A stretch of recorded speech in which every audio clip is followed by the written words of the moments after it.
Serangan balasan Iran ke Israel selama 12 hari tidak hanya meruntuhkan puluhan bangunan dan infrastruktur di Israel, namun juga memperlihatkan kegagalan sistem pertahanan dan manajemen krisis pasukan Zionis. Insiden itu mempertegas rapuhnya pertahanan dalam negeri Israel dalam menghadapi serangan dari Teheran.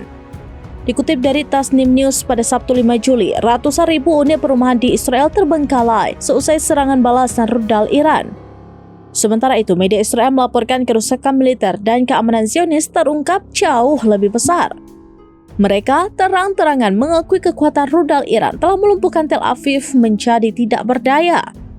Mereka mengungkapkan ketidakmampuan Tel Aviv untuk melindungi para pemukimnya maupun untuk pulih dari kehancuran. Selain itu, pasukan IDF mengakui kekalahan psikologis dan strategis seusai serangan dari proksi Iran. Dikabarkan rasa aman masyarakat Israel kini telah hancur secara permanen. Penduduk Tel Aviv kini merasakan kehancuran serupa yang biasa mereka timpakan di jalur Gaza.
Download Tribun X sekarang, menghadirkan lokal menjadi Indonesia.